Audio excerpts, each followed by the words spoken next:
Good afternoon, Karen Powell from Your Time Matters, and I have Karen Hollenbach from Think Bespoke with me today. Hi, Karen. Certainly now it's creeping up very closely to the event that we're running at YTM on the 20th of March. I spent some time over the weekend thinking about my story because the topic that you're going to have for us is how to create great stories to connect with your clients. And you know, we've known each other for quite a long time now. We met networking, and you've been a sponsor for the last 2 years for YTM, of which I'm very grateful. And you've talked to us a lot about LinkedIn in the past, but this time we're talking about storytelling. I was wondering how the best way to describe the link between storytelling and LinkedIn.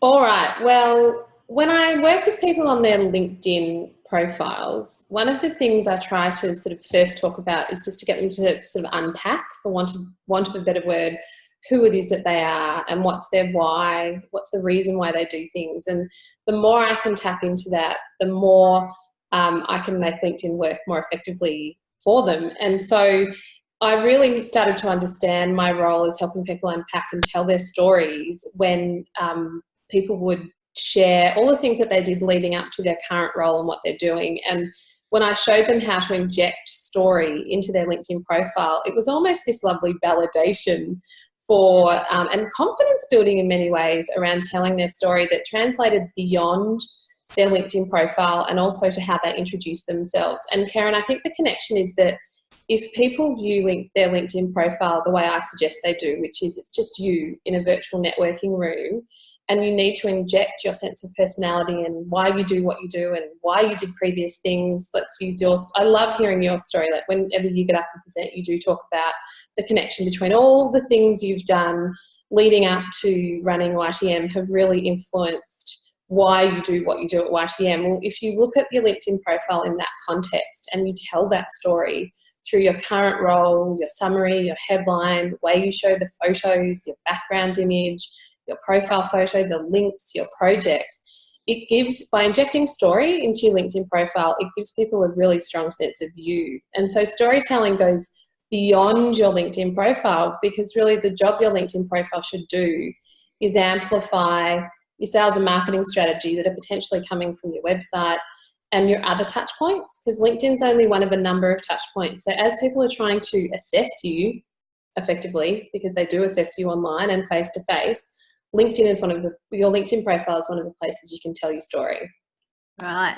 Well, I just wrote a blog actually about my story, your story, and I did look back over the things that I've done over the years, and there were certainly some very strong links. And now I'm thinking I need to actually rewrite my profile on my LinkedIn, and maybe I should be using some of that as well. So at YTM, it's going to be quite an interactive session. This is not just one of the short events where we then play cards. This is more like a mastermind and learning from each other. So we're going to divide people up into groups and have some interaction so that they're going to share their story with each other. So have you any other little tips that you're prepared to give away about this event at the moment? Oh, well, I can give people a sense of what we might be doing, but I think given the format, and there's no secret that I love the YTM format, which is that safe, intimate environment of like-minded professionals that will help support and draw you out. Leveraging that, one of the key things I'm going to do is help people really understand what storytelling is in their business.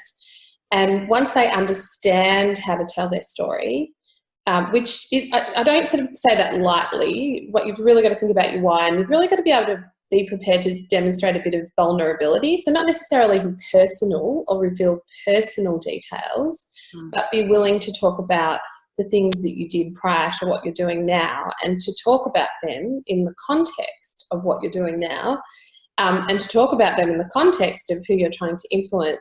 We'll have a look at the key ways beyond your LinkedIn profile that you could be sharing that more powerfully. And I find it really interesting that you've just mentioned that you wrote a blog, and it means you might need to talking about your story, and you might it might revisit or did you write it on your About Us, did you say? No, not at the moment. It's actually just a blog to as I say, to help promote this, but also to get me thinking about what my story is. And when I look back, you know, my tagline has changed 3 times. It was do what you do best and delegate the rest to us. Then it was finding solutions for your lifestyle and business. And now it's learn, grow and achieve. And actually there is quite a strong connection between all those 3 areas, although I hadn't perhaps realised as much until I put myself through that exercise. Yes, and I think it's just I think everyone in principle understands, I think the word authentic is used, and I'm not going to put a value on authentic and say it's good or it's bad.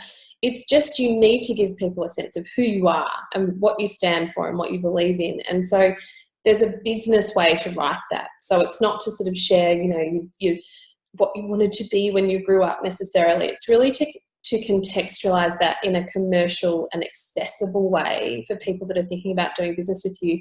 And that's really the key point, that you have to do it in a way that's relevant for the communities that you serve or wish to serve, or the ideal clients or avatars or target markets, whatever you want to call them, that you're trying to serve or that you'd wish to target or you want to talk about.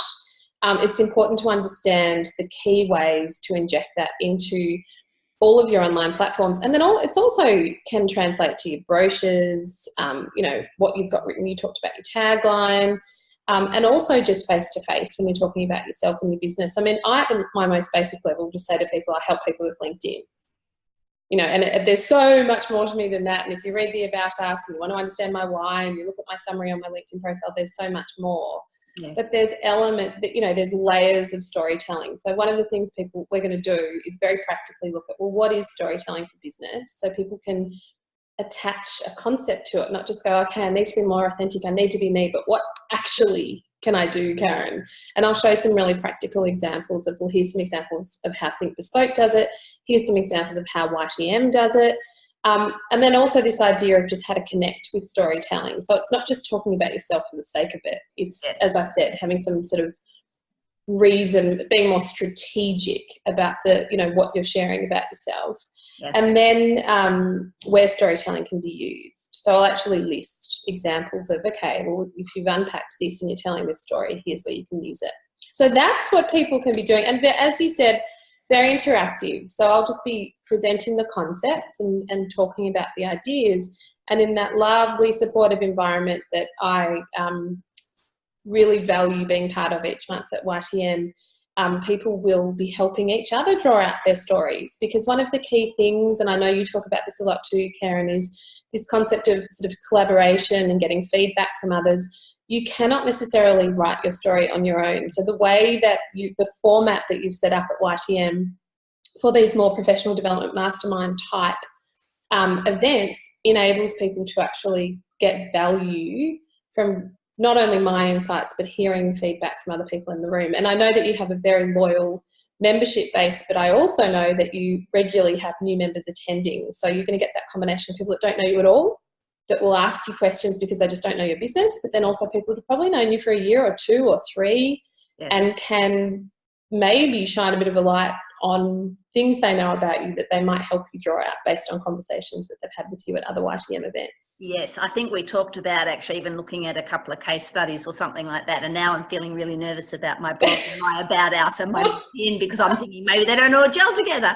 but we will see. So I'm really looking forward to it, and we have got a limited space and it's filling up, but I know that there's still room for a few more. So good. I look forward to seeing you on the 20th at the deck in Brighton.